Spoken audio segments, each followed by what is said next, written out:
What's up, everybody? This is Aiden Kankyoku from Sandcastles. This week, I'm asking for your input on a community survey eliciting strategy ideas the animal movement could use to prepare for the arrival of transformative artificial intelligence. The question is, what strategies should advocates be piloting now if we anticipate dramatic social and economic disruption from AI in the next 5 to 15 years? There's a link in the show notes, and I'd be grateful to anyone who spends time at that link sharing your ideas and engaging with other ideas. The rest of this episode contains some context that might make this exercise more useful to both you and me. Part 1.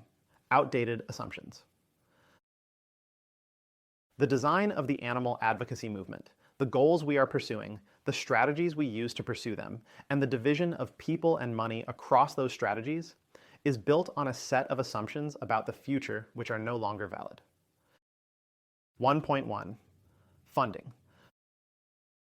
The movement will no longer be funding constrained at approximately $300 million per year worldwide. The frontier AI company Anthropic, makers of Claude, is expected to go public inside of approximately 18 months. This will likely cause the largest transfer of wealth to rigorously altruistic people in human history. In short, there was a lot of cross-pollination between animal welfare and early AI safety discourse going back to the 2000s and 10s, and Anthropic in particular has become the top destination for altruistically inclined researchers due to costly signals about their commitment to responsible AI development. By the end of next year, even a small fraction of Anthropic employees' philanthropic funds being directed to addressing factory farming could multiply the capacity of the movement several times over.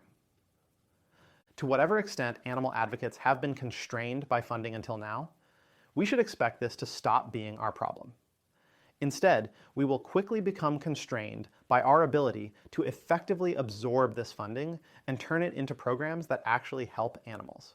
However, here be dragons. As a founder, I know how easy it is to say, somebody has extra money they need to spend, I've got just the thing. But we should hold ourselves to a higher standard.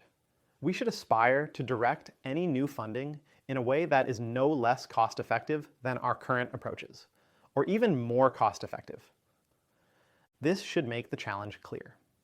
Your organization is, I hope, focusing your resources on what you believe are the best opportunities. By default, the marginal next opportunities you could pursue with extra staff, ad spend, etc. are less promising, and the next one even less. I'm convinced that for most organizations in the movement, doubling our budgets without substantially reconsidering our approach would cause our cost effectiveness to plummet, or even in some cases, reduce our net effectiveness by leading us to spend money carelessly.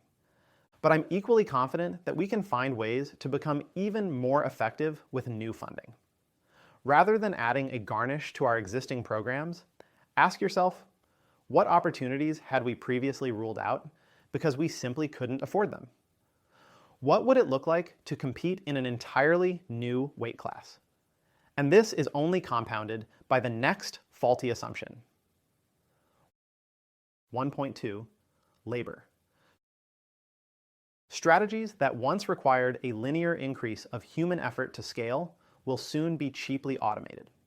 Over the coming years, we will need to continuously reevaluate our model of what types of cognitive labor must be done by humans versus what can be scaled almost infinitely for low cost using AI. Video and other forms of content are already being automated.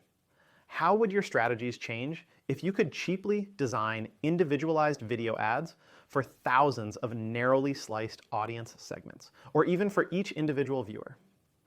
Skeptics of individual diet change. Advocacy have dismissed the strategy in part because it scales too poorly to make much difference. For years, the website for Anonymous for the Voiceless listed the total number of promising conversations AV activists had had with members of the public, and after years of a worldwide movement, it was smaller than the number by which the human population increases in a single day. AI could change this. In theory, it would be possible to deploy AI vegan outreach agents to talk one-on-one with every human on Earth. There are obstacles to putting this into practice, but it suddenly becomes a solvable problem, a question not of can we, but should we and how. We need every expert in various subdomains of animal advocacy to think about what automated, infinitely scalable, human-level intelligence means for their specialty. 1.3. Institutions. Governments, companies, and basic economic incentives that we previously took for granted may not endure, at least not in a form we would recognize today. How will corporate pressure campaigns work when AI renders all forms of human labor economically worthless, replacing human employees from retail floors to boardrooms? What will consumer demand mean in a world without scarcity and perhaps without money? The collective efforts to extract cage-free policies from corporations and governments around the world were a masterclass in long-term strategy. Campaigners started with easy targets, using those wins as a launchpad to larger targets. They got the private sector to make commitments almost a decade out, then used those commitments to justify passing state laws, forcing compliance from companies who may never have planned to follow through. All this took many years to start mattering for living animals, but the patience paid off. This kind of strategy is not viable in 2026. Try thinking of the arrival of transformative AI sometime between now and 2040 as an event horizon. The world until then fits Eisenhower's parable that plans are useless, but planning is indispensable. Unexpected things will happen. Specific plans will have to be flexible, but we can anticipate the general direction by extrapolating from current trends. But at some unknown point, we will cross the event horizon. The world on the other side will be as unrecognizable to us as the present would be to a pre-industrial farmer, or perhaps a pre-agricultural hunter-gatherer, or maybe even a yeast gobbling sugars before the advent of sexual reproduction. This doesn't mean we throw up our hands. It means that now is the time to start thinking hard about what strategies could survive across such a horizon, or at least pay off quickly enough to matter beforehand. We have situational awareness that foragers and yeasts never had, but we should still be humble and realistic about what we can predict. Part 2, weighing our options. Humble, realistic, and rigorous, which brings us back to the point of this post. I'm asking for your help to generate a rich list of strategies that the animal movement could use to adapt to imminent AGI. This is the brainstorm phase. We need to search across a wider idea space than any small group of strategists could come up with. After you add your ideas at the link in the show notes, I'll be working with a team of volunteer researchers convened through the Sentient Futures Project Incubator to evaluate each idea against a diverse set of possible AGI scenarios. As we publish our findings, the strategies that look most promising will be turned into pilot advocacy programs by mid-2026, either launching as new organizations or being taken on within existing organizations. And that means the ideas you submit now could turn into real advocacy work this year. To help you brainstorm, here are a few broad categories that hopefully give a sense of how wide the search space could be. First category, leveraging AI for new strategies. For now, most of what AI is doing is not making previously impossible tasks possible. Rather, it is making previously expensive tasks cheap. That opens up strategies that were once bottlenecked on inputs that could only scale linearly with human effort, such as opposition research, attentive conversation partners, highly customized media content. What are the most important ways animal advocates could leverage AI to scale strategies that were previously impossible? Second category, short timeline big bets. Assume that AI will dramatically overturn the existing social and economic order, with the event horizon in as little as 5 to 10 years. That leaves us with two broad options. Either we focus on delivering tangible change to animals before then, or we bet on effects that will endure. You might think that even if institutions are upturned, cultural values and popular opinion will influence the midterm future. Or maybe only technological improvements will matter. Or you may just want to build a strong, agile movement that can best react to new opportunities. What strategies should animal advocates be focusing on to make quick, durable progress or build our strategic capacity for an uncertain future? Third category, research agendas. Maybe we can try to reduce our uncertainty about the future.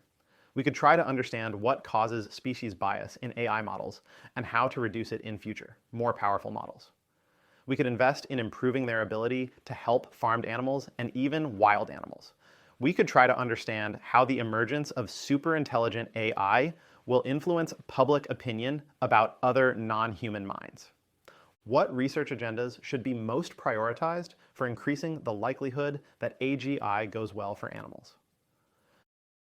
Fourth category, AI company relations.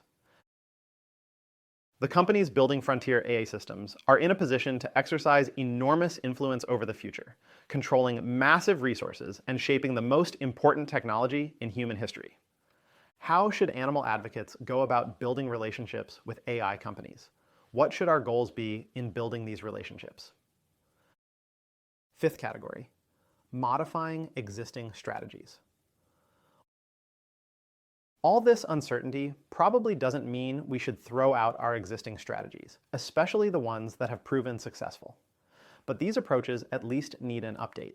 They can be streamlined or scaled up with AI, and we should consider whether their goals and priorities should be adjusted for short timelines.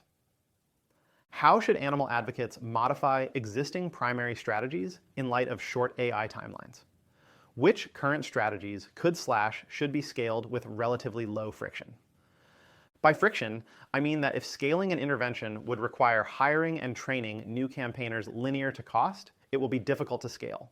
Whereas money pits, like mass media and political spending, don't require increased human capital.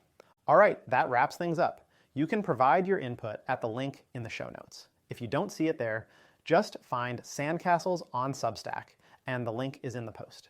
Thank you,